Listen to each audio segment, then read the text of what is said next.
All right. This is a game I just played against a 21-33, and I start with d4. He comes out with the knight. I go with c4, hoping for a Grunfeld, I guess. Against a really good player, I'm glad when they're not confrontational in the opening and I don't have to make pawn decisions and I can just develop and take a big center. So far so good. The last thing I want to see is one of his pawns up 2 squares and miscalculate something. So he is preventing here me from playing e5, immediately harassing his knight. So he's just quickly trying to castle kingside and prevent his knight from getting attacked, also getting his bishop out. I just bring the knight out. You know, everything I want in the opening. So now what's he going to do? Well, he just castles. So this is basically the way to castle as quickly as possible with a fianchettoed setup. And now this is where I start to think. So he's taken 4 seconds, I've taken 11 seconds. And then here I take some more time because I'm not sure what to do from here. I can consider moving the bishop out or the other bishop, or maybe this pawn up 1 square. But I decide, and where's the bishop gonna go, right? If it goes here, I was thinking he could move here, and then my bishop's immediately kind of under attack. And like, let's say I attack the knight, he takes it. Now he has a bishop pair and I do not. So in order to go to e3, I would actually have to play h3 first, with the idea of then going here, and then he can't go here because I take. But I didn't want to play h3 because I remember someone once telling me that that's too slow to play in the opening. And he was a Grunfeld player, so I'm like, okay, I'm going to challenge immediately with the bishop. Now, the idea of having the bishop out here is maybe I provoke this move, and then my bishop can come here, or I would probably bring it here or here, with the idea of making a dummy move here, bringing the queen here and attacking there. But he doesn't immediately attack the bishop.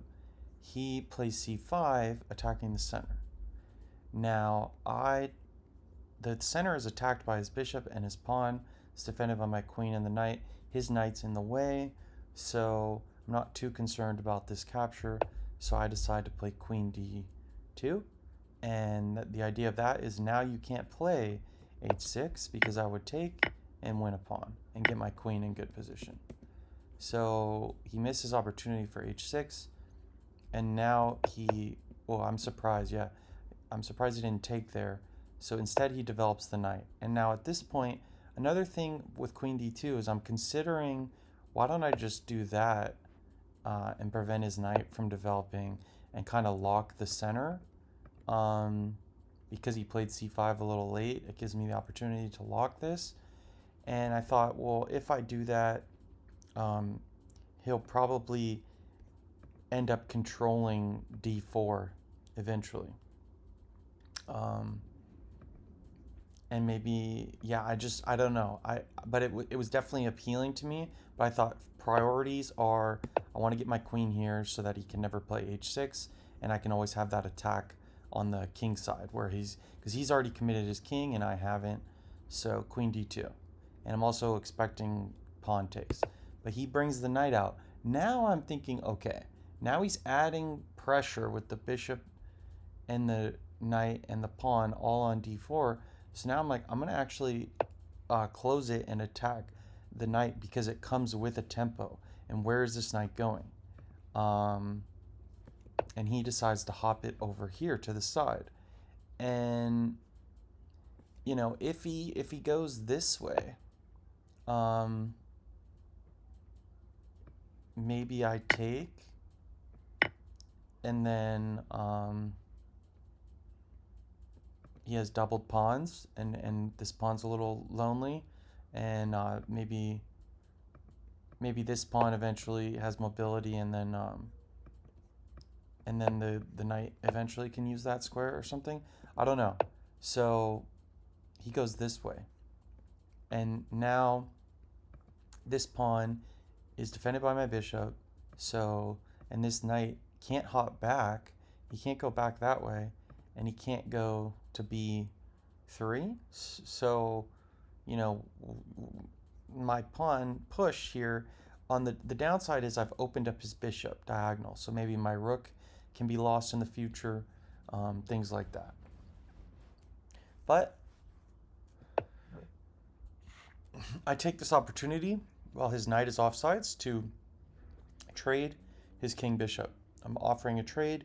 He can't get out of it because if he dodges it with the bishop, I kill his rook. So he doesn't have to take me and invite my queen in. He can wait for me to take him. So he brings his bishop out, attacking my knight. Now, I quickly decide I'm going to take your bishop. If you take my knight, then I'll take your rook before you can kill mine. So I take his bishop first, get that out of the way. His king steps up. Now his king is vulnerable on the dark squares. My queen is already eyeing over there. h4, h5. If the knight is over here, like let's show that real quick. If I play this, he goes this way, and I play, or let's say he exchanges. Oh, sorry.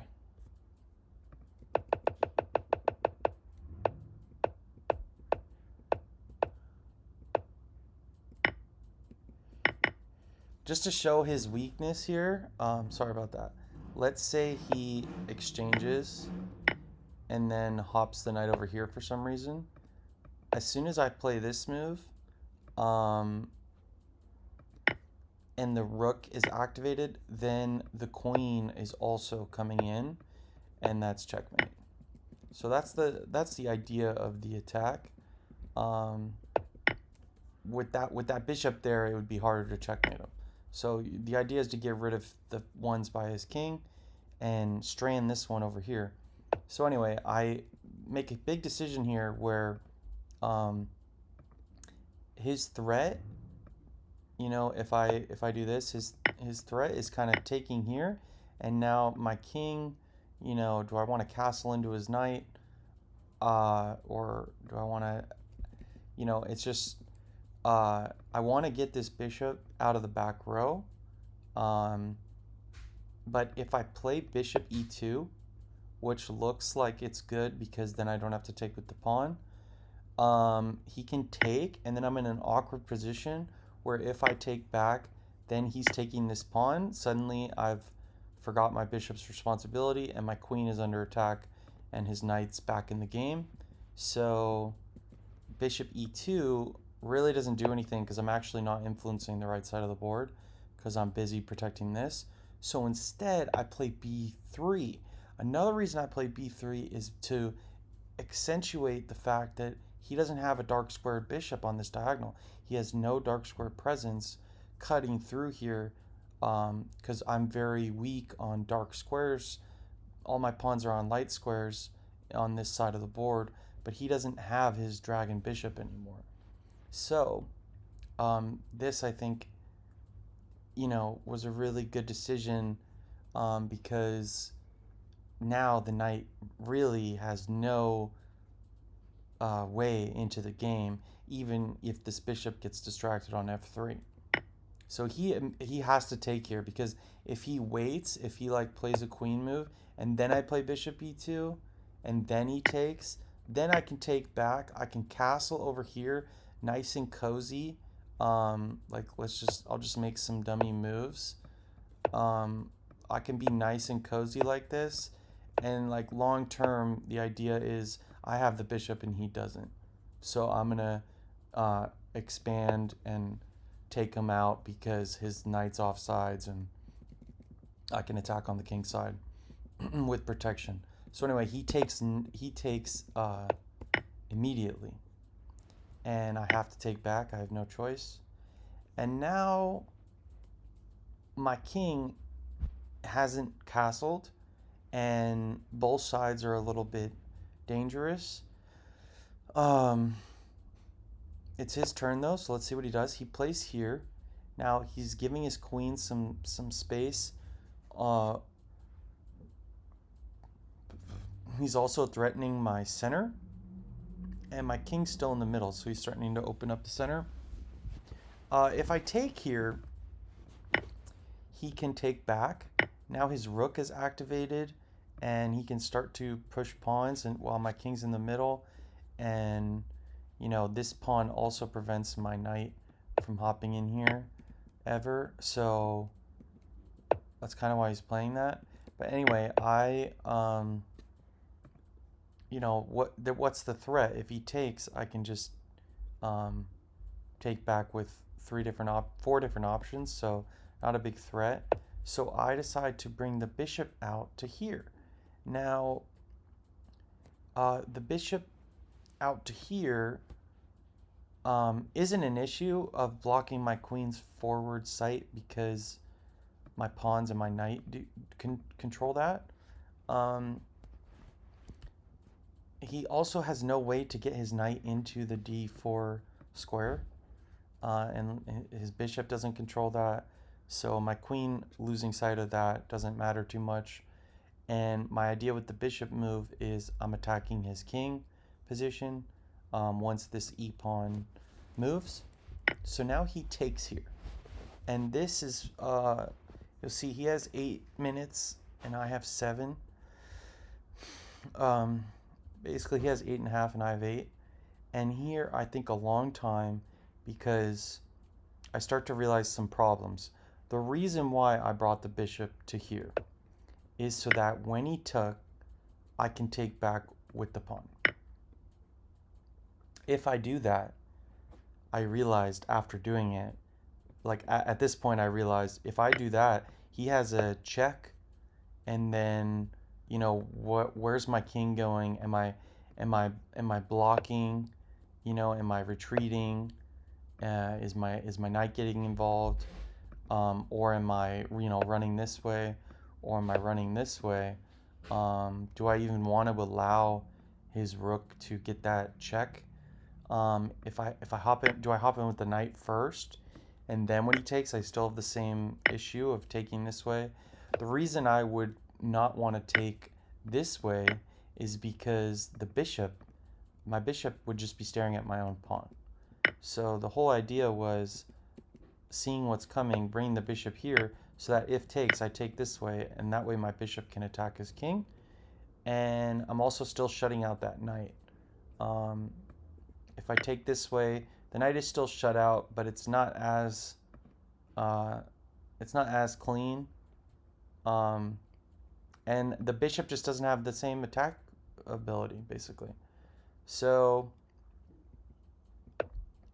I'm deciding at this point, do I want to take with the knight or the pawn? And I decide I'm just going to stick with the plan and go with the pawn. The nice thing about taking with the knight is now my queen is attacking his knight, which is defended by his queen, so his queen can't get so easily sidetracked. But the variation I looked at was knight takes, pawn takes. Now queen can come to here with an attack on my rook, so I don't have time to take his knight because he would take my rook and win both rooks. Okay, so I'm like, I'll just take here, so his knight cannot vacate this square for the queen to attack my rook before I've castled or figured that out.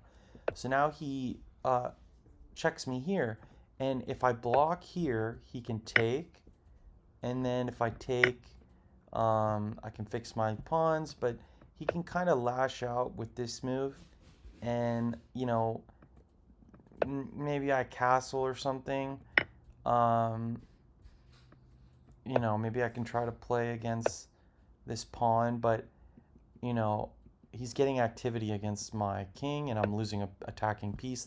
The bishop is my trump card. He doesn't have a bishop, and I'm aiming long range at him, so that's the plan. So I realize in this position, I'm just going to hide over here. I'm not going to castle. I can't castle out of check like 2 squares, but I'm going to go 1 square, and then I'm going to go over here. And another thing is, like, let's say he goes here. If I castle this way, he always has, I'm just making some dummy moves here. He always has the option of checking me down here in some situations. So, you know, the king doesn't actually really want to be on the first rank. So I decide I'm going to go here, allow the check, and also if the rook stays where it is and I do some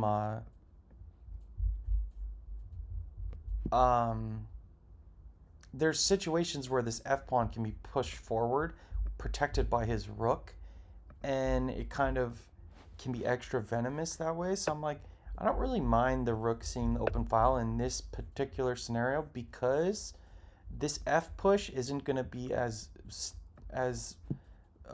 strong. And then if he ever plays that, and then also I have this c2 square where my king is going to protect my knight and be all snug. This knight is really would love to play this move, but he just can't.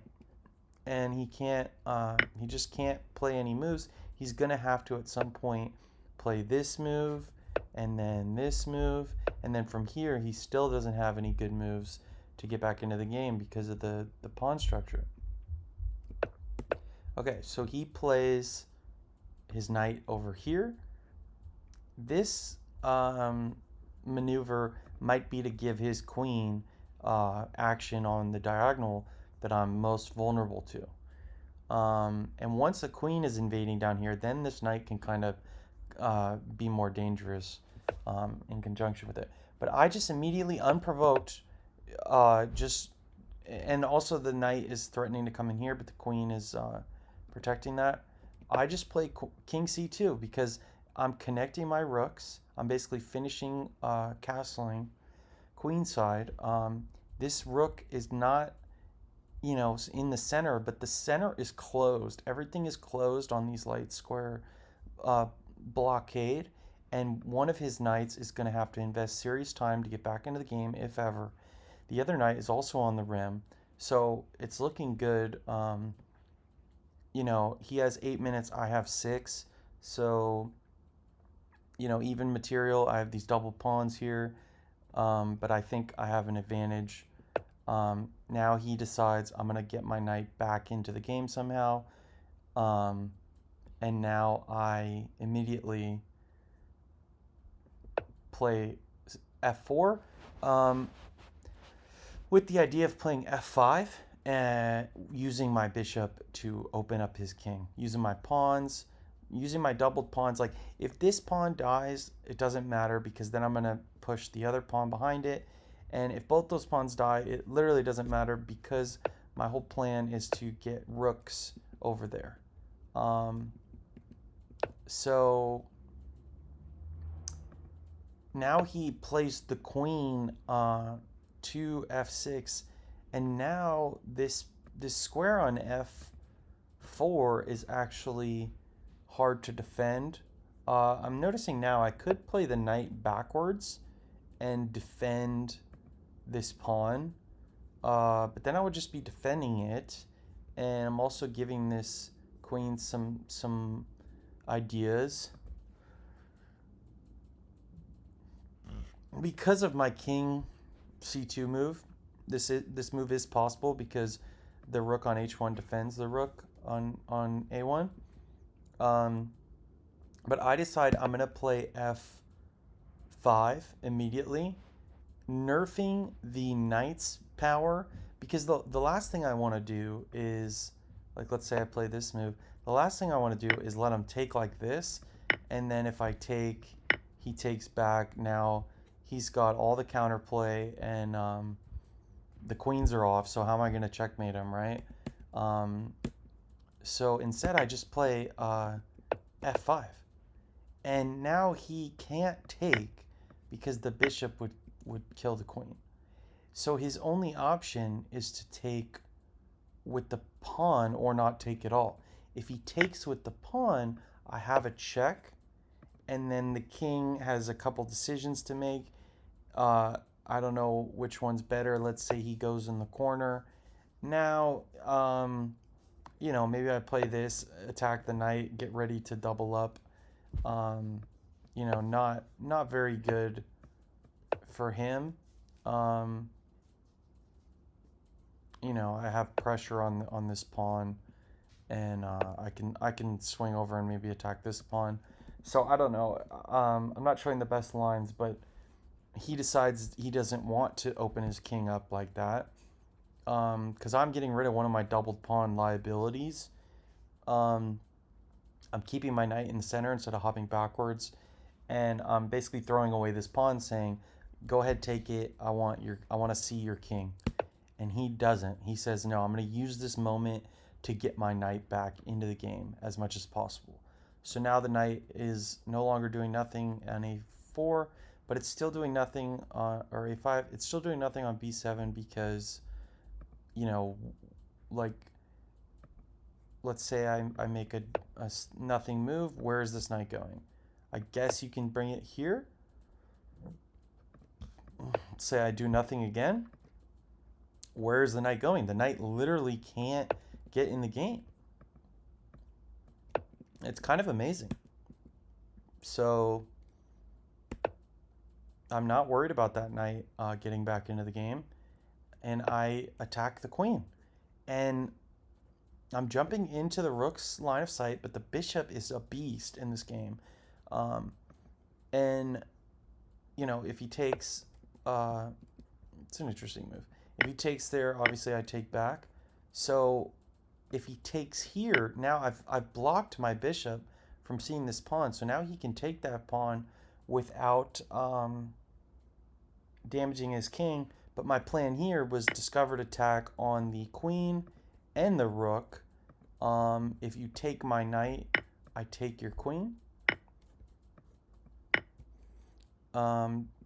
So I'd be losing a pawn and a knight, but winning, and a bishop, but winning a queen. So that's like a 2-pawn swing there. Or if I go here and you move the queen because you notice the attack, and you try to defend your knight and your rook, then I take the rook and I've won in exchange. So that's my plan. So he doesn't fall for it. He plays queen here, and if he moves the queen, let's say, off of this diagonal, I have checks. That if he tries to block, maybe I eventually get this move in, and his knight can't take, and his rook's gonna fall because the rook is pinned. That diagonal, he doesn't really want to give up, so he stays in the center with this queen.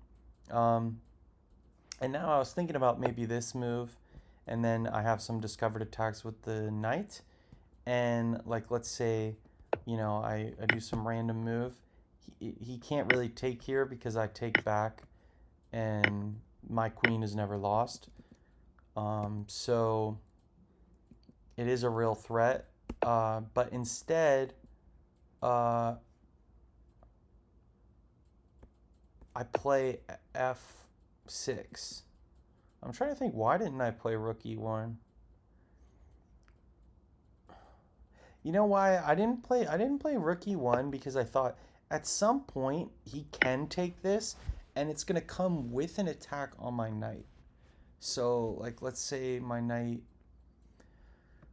goes here.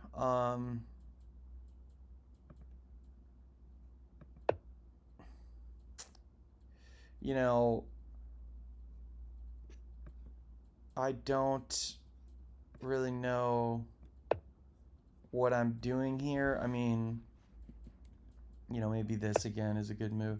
So I have a lot of different possibilities. Maybe rook e1 is good. I haven't checked the computer yet. I really wanted to just give you my own limited, perspective on this game. But anyway, I decide interesting move. I'm just going to keep attacking him, keep making it uncomfortable. And the real reason I play this move is because I'm not giving him any opportunity to attack my knight with his pawn, even at the expense of me checking his king. I'm like, I'm just going to slam this down on f6 right now with the idea that if his knight takes, I will take. And now his knight is gone, because what I really want to do is play h4, and let's say he, just dances around. I play this move, and as soon as there's an exchange here, my queen and rooks and bishop are all coming in to checkmate the king very fast if I can play h5. So I'm like, with the if I just attack, even investing this pawn just to get a defender out of the game, if I exchange my knight for his knight, even though his knight doesn't look like it's doing anything, it's actually preventing me from using my rook in the corner by his king. Now his rook has no prospects against my king.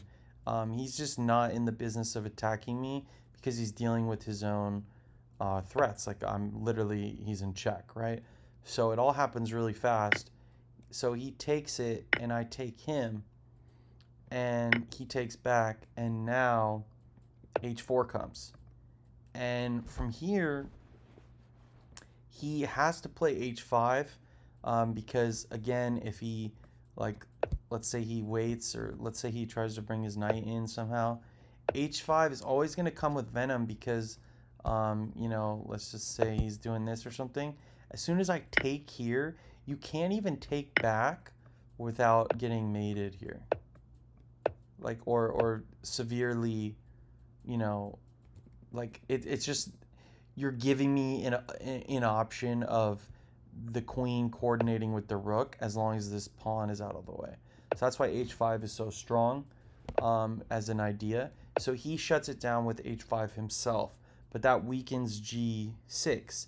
So now I play f4, and I'm going in. I'm using the bishop and the queen's diagonal abilities with the rook hasn't even moved in a1, but it's defended by the rook on h1, and it's ready to come in when it's needed, and it's very fast.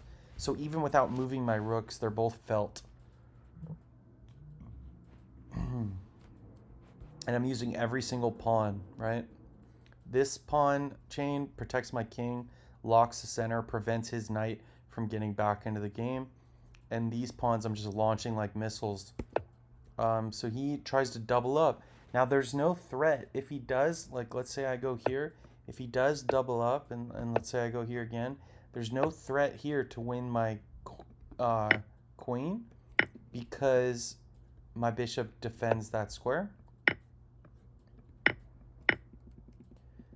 But it's kind of his only, thing that he can try to do. So, and it does give him some, some stuff. But a counterplay, I should say. I just say, you're too slow. I'm going to play f5 right now.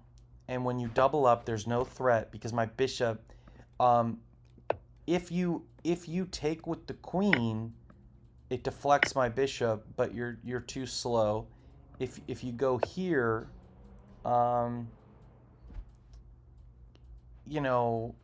there's situations where my bishop has a job. Like if we'll just keep playing the game. He goes here. I take here.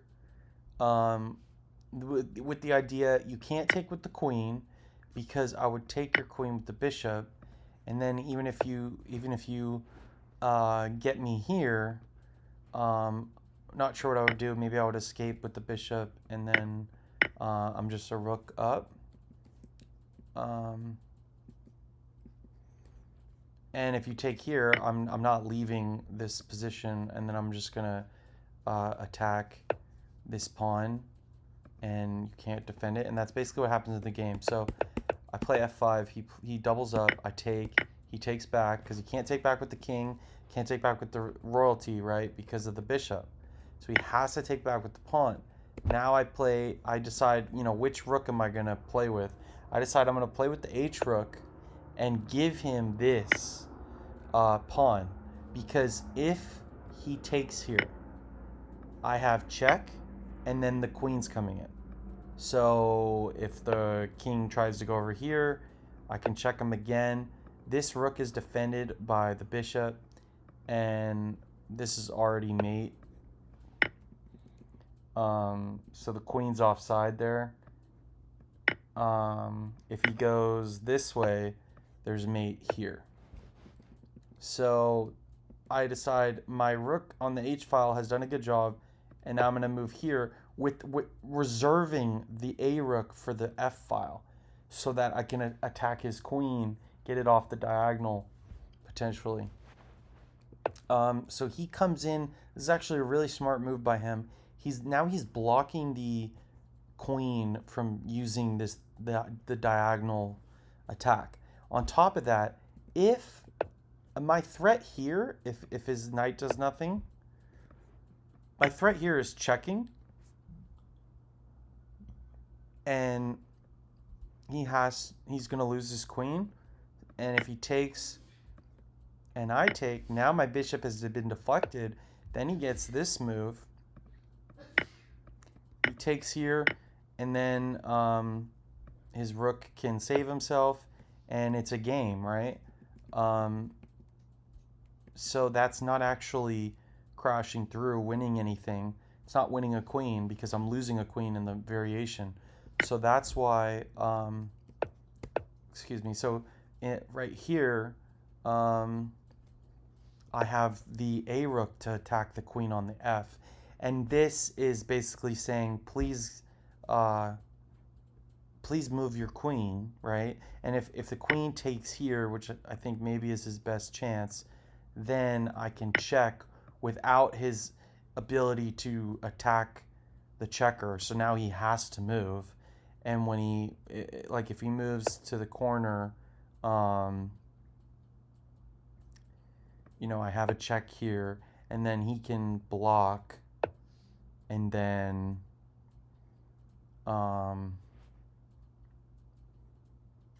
maybe I bring the queen down here and try to sneak in this way, like this. And then I could, I'm trying to use that bishop somehow. I don't know, or maybe I would go back here or something. I don't know, but my idea is let's just attack his queen here, and let's make it move. Let's add, and I'm getting my rook to work finally. So now he decides I'm not gonna take that pawn. I'm gonna triple up with my Alkaline gun. So here, he's just straight up giving me that check with the rook. And then, if he goes to the corner, I don't have a check here because the queen is there. And, what is my plan? I mean, maybe here with the threat of mate. So white has a lot of good moves, but I decide I know what he's going to try to do, so I'm going to take with the bishop, because I know if I take with the bishop, my rooks are not going to get lost. I only have a minute left, right? He's got 3 minutes, I got a minute 30. So he has got 3, I got 2.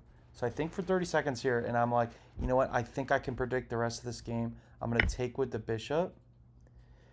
And then from here, I'm threatening a discovered check. So if he doesn't move his king, any bishop move will come with check. So if he moves the knight, for example, I can take his rook with check. He can't take back because he's in check. So I'm threatening a rook with check. So he has to do something. And I knew that when I move this bishop, he's waiting, he's salivating at the opportunity of playing rook e2 with winning my queen, right? But then I realized because his queen is in the middle of his 2 rooks, I'm going to play this bishop takes h5 here, and that is a check, and it stops my queen from being lost for just a rook. So now the king has to move, or I mean his only option is blocking, blocking. None of that works. So he has to move the king, and then I can take this rook, and then he can win that. But if I do all this, then at the end of the day, I have a rook to his knight. Now I am curious if this was also winning. I mean, he can't go here because then I can immediately check and win the queen. If his only other option is there, and then I think rook g1 here with the threat of rook h6 mate is hard to stop. Like maybe you go here, but then you can't even stop that because that's checkmate because of the bishop. So, I mean, maybe he sacks here, and then something like that. But you're still getting mated. So I don't know. I decided to take with the bishop because I don't have time to think. I only have 30 seconds. So I'm like, I'm going to take with the bishop because although it's not like calculating mate right away, I know if he plays rook e2, he's screwed because then I'm winning the rook and these two pawns. My rooks are activated. His rook is gone. The threat of him winning my queen is completely over. His knight is officially not a part of the game. Sorry, hold on. My bad.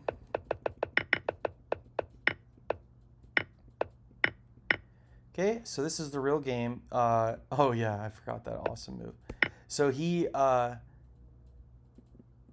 falls for it, right? I do a discovered check, win the rook. Now,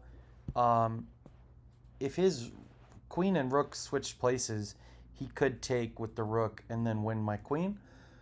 But he decides to try to win the bishop. And here, excuse me, if I take his queen, he takes mine with check. And we have to keep playing this position. Although I think, again, his knight is such a disaster that I have a good position here. But I thought even better is if I check him.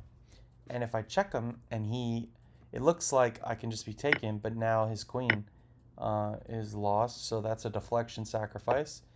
But he can just move the king, which he does. And now I just take his rook because now his queen's undefended.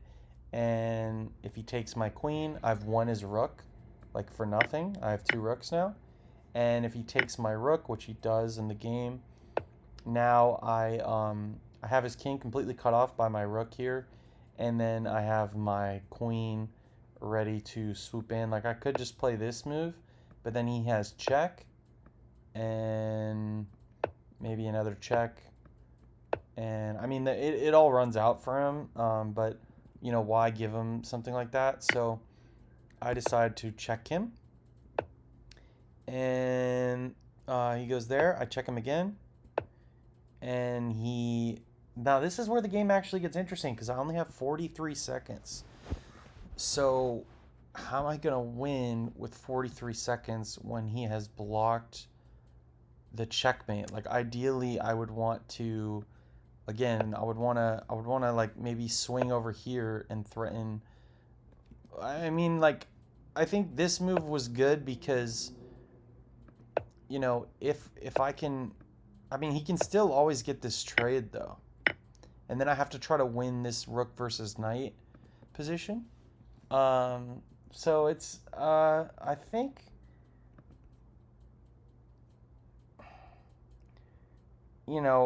if I can ever get my queen, just to illustrate, if I can ever get my queen here without his queen taking it, that's mate.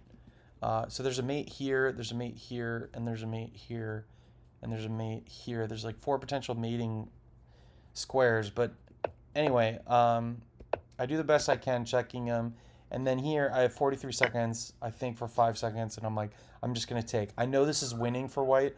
The question is, can I do it in time? His king is completely cut off from the board, so my king should just go up here, win this, and bully this knight and go get a queen. Looking at it now, that's what I should have done. But instead, I decide I'm going to attack the pawn with my rook, because it's going to be... He doesn't have a way to coordinate his knight to defend this in time. But sure enough, he comes up with some crazy stuff. So he starts pushing the pawn. My king can't go right to it. I would have to spend a couple moves getting it. So I put the rook here. But now he plays here, and suddenly he's defending his pawn. And again, I can't attack the pawn without a couple moves. So I attack the knight, and now the knight goes here, defending the pawn's advance. And if I make a stupid move here, he has this, winning the game. Because now I get checked. Then he wins my rook, and then his king can come over and stop me from queening. And then suddenly it's an even game.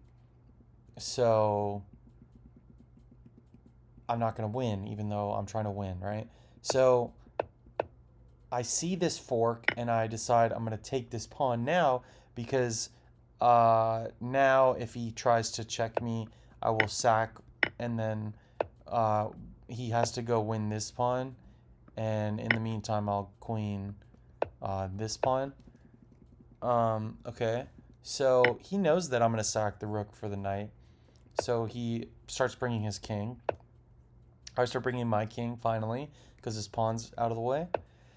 And from here, I play a great move. I only have 18 seconds, and I play d6, completely hanging the pawn. And the reason why is because of where his king position is and where my rook is. If he takes this pawn, I check, and then I win his knight. And then I'm going to go win these pawns and try to queen and checkmate him, right? He does go for that. He takes it. Because if he doesn't, right, the knight has no mobility back here. If the king, maybe the king tries to move, then I pin the knight to the king. And, you know, something like this, I can just take here. And he has to take that. If he takes that, I get a queen. If he takes that, it's also terrible, because I'm going to go queen again. So, anyway, he actually can't stop this pawn, is my point. So he takes it. Then I check. I have 13 seconds. I take the knight. He takes my pawn. Now, in the 14 seconds I have, he has a minute 48. I have to use my rook to undermine his pawns and queen, and then use the queen and the rook to checkmate him. Can I do that in 13 seconds? Well, first I attack here. Obviously, he's going to move that. Otherwise, I take it. But now I have rook here. And this, when he moves this, I can take with the pawn and get a queen. Or I can take with the rook and then get this next turn. So he plays here looking for tricks, because maybe, maybe I do this and then he does this, and maybe I do that, and then suddenly he's getting a queen or something. It doesn't really work, but that's what he does. And then I take it without thinking. Then I take this one, and now I realize, okay, my rook is gonna prevent the king from ever getting to A8. So I'll put the rook on B5, and then I can just pre-move A down the board, and I have 11 seconds left. And he can't kill the rook because it's defended by the pawn. He can't kill the pawn because it's defended by the king. Can't kill the king because he's just a king. And so this is guaranteed going to happen. There's nothing he can do to prevent it. He can run over and look at it, but you're not stopping it. So I'm spending no time. And now I have a queen. And then here, I immediately check.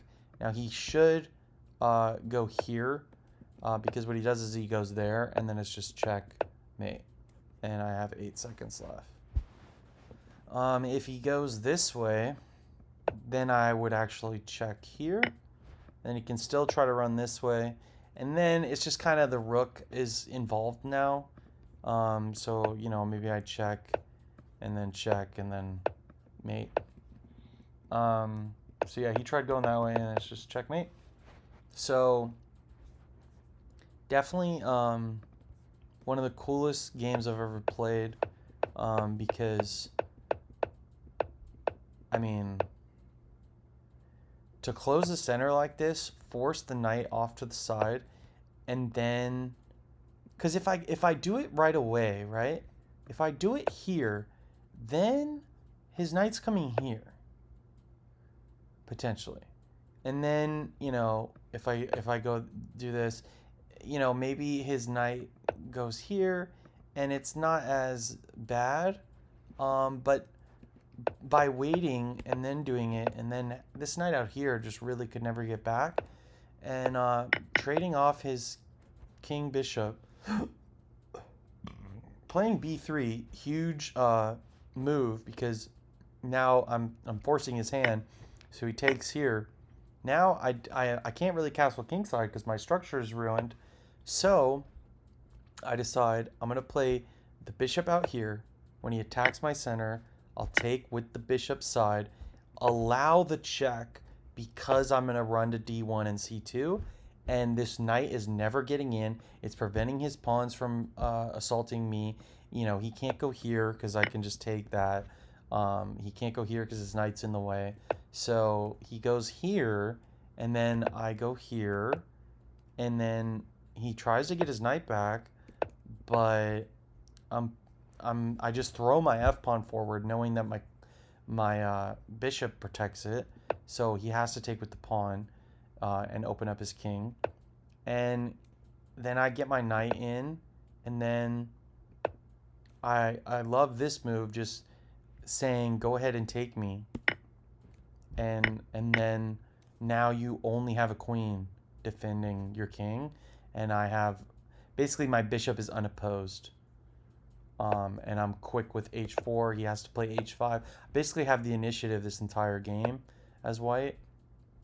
And then again, I'm saying you don't have time to consolidate your pieces, like, because I'm already taking on g6, and you have to take back, and now I'm already attacking you, and you can't take my pawn. You can't infiltrate. He does try, but now your queen's under attack. You can't sneak in the back door because of the king position. You can't come here and here, and the rooks defend the back. So now he's all tripled up, but he's giving me checks and discovered checks. Now if he I do want to actually, I'm going to use the engine just for a second.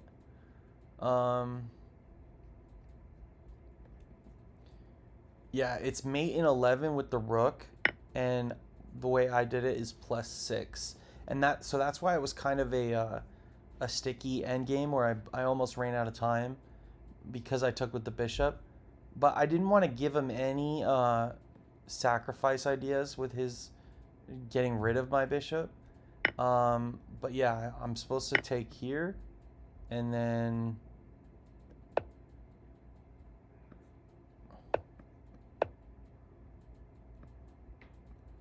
I'm kind of shocked that he doesn't want to win the queen. Wow. Look at that.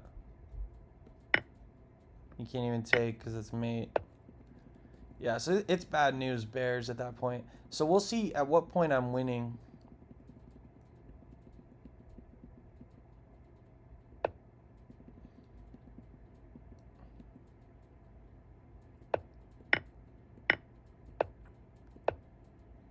King d1, best move. King c2, best move. Knight e4, best move. f5, best move. Knight e4. So right now I'm plus 0.8 with this good knight, and now I'm plus 1.7 with rook ag1. Right here I'm minus 0.2, throwing away this pawn for nothing. It's actually, now it's saying zeros. If takes, best move is knight g3, it says. I took though, And the reason I took, it says zeros here, but that is because I'm playing h4 here, and he has to play h5, right? Or I guess rook e5, same idea. He has to prevent h5. Like, if he plays this, they're saying he can defend that. But anyway,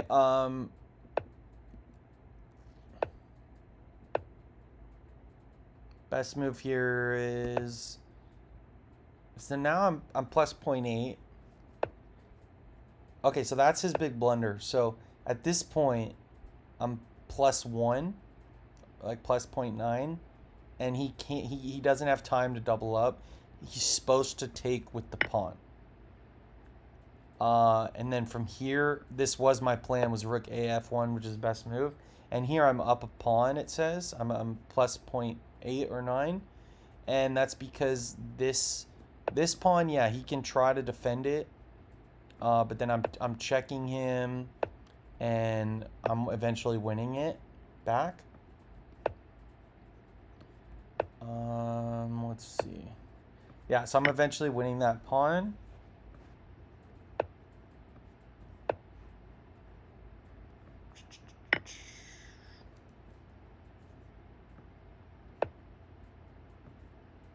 It's really interesting position. I mean, black can defend, but it's probably lost. I mean, it's like a full pawn advantage. I don't know.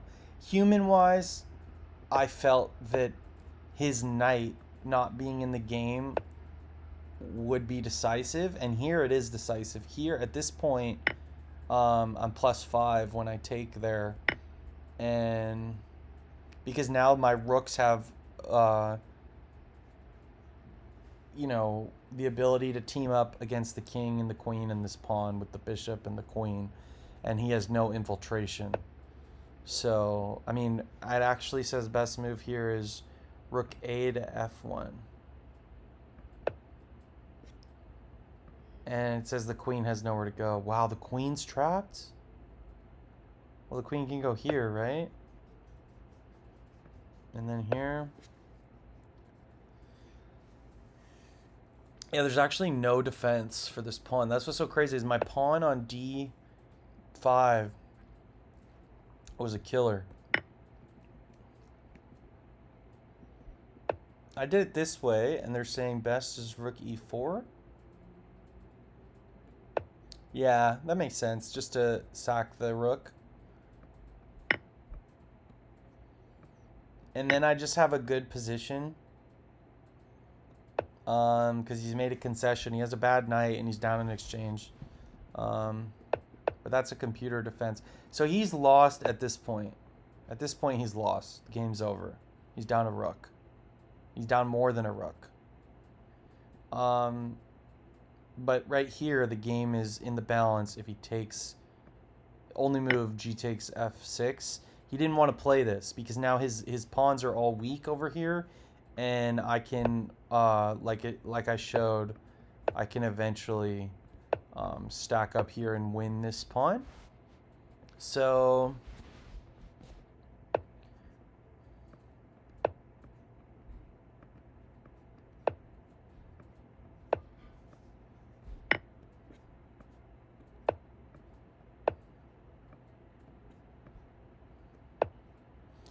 So his knight still, I mean, it's defending. At least it's defending, but it's still, it just never can. It can literally never get on my side of the board.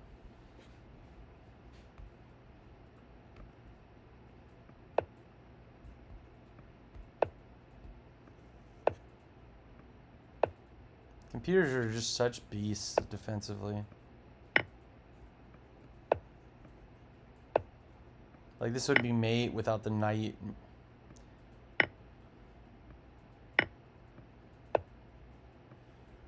And I'm winning everything here. I mean, somehow it's claiming it's still just 0.9.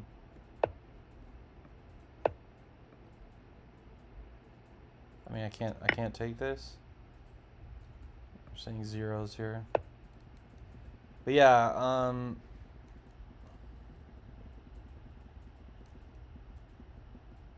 because of the uncomfortability that I'm causing him, he wanted to be comfortable and play the rooks doubled. And you're just getting smashed here on this situation because there's just there's no good move. Like, let's see, what's the best move in this position? Yeah, best move is to sack for the just to get the sting out of the bishop and sack the queen. Wow. Yeah, because I'm just crashing through here. That's so wild. I'm going to go all the way back. It says d5's best move here. And also here. But I think it's better here than it was the move before. And then here, okay, knight d4. That's what I was expecting. And then I was going to take. And then there's no good discovered attack, like with the knight, with the bishop working. So that's why he went that way. But they are saying that's the best move.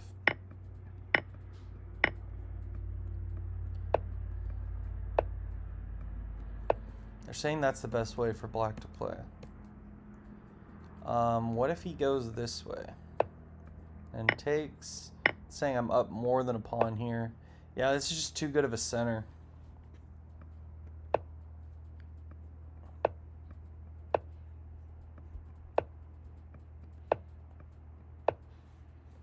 Interesting. So yeah, that's the game. I'm going to show it one more time. I'm just fascinated by like the fact that his knight didn't do anything.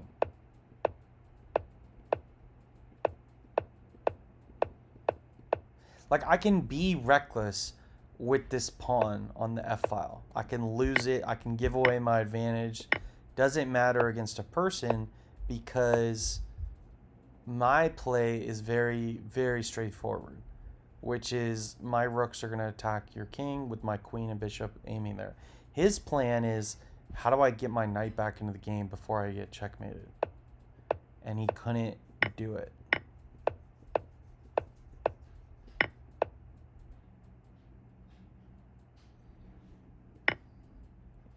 It says mate in 11 if I take the rook. I thought about taking the rook, but now my queen's lost in every variation.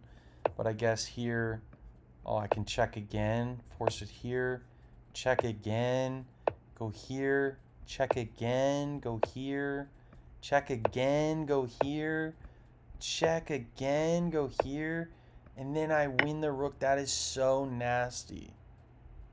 That is so nasty what a computer can do. It says mate in 4. I'm winning the knight. This is on the cards. This move is on the cards, but it says best is bringing the queen in. That is just so filthy. So best would have been taking his rook, because I'm taking a rook with check, and there's no way out because of the power of my rooks and my queen.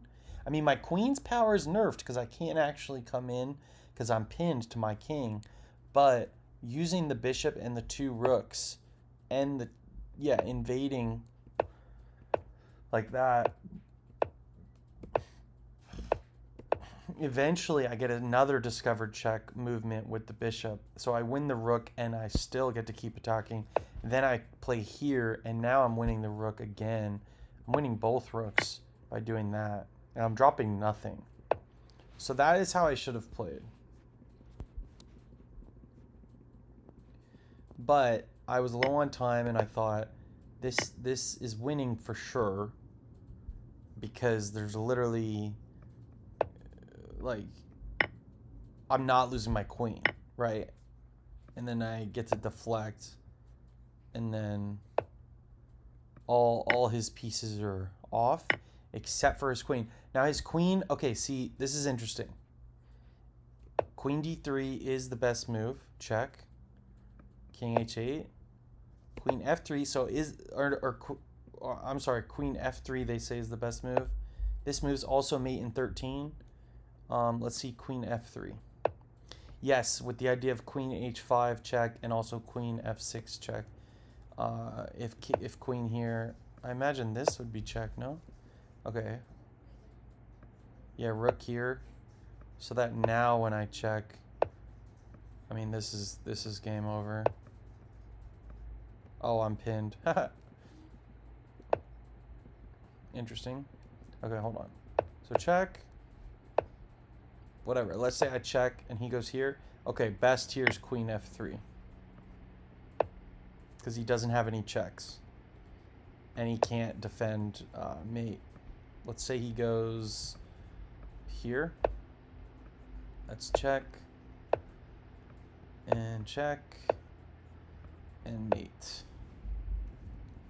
So yeah, instead of doing the queen trade, queen f3.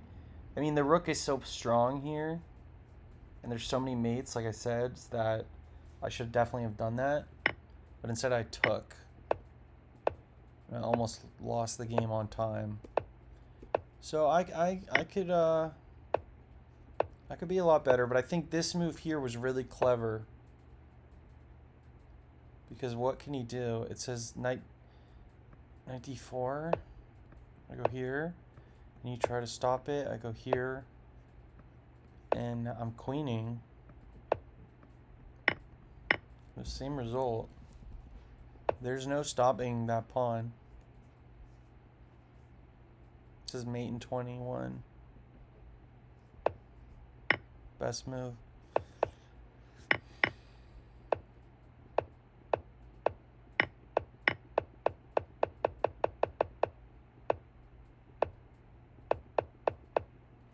Alright, hope you enjoyed.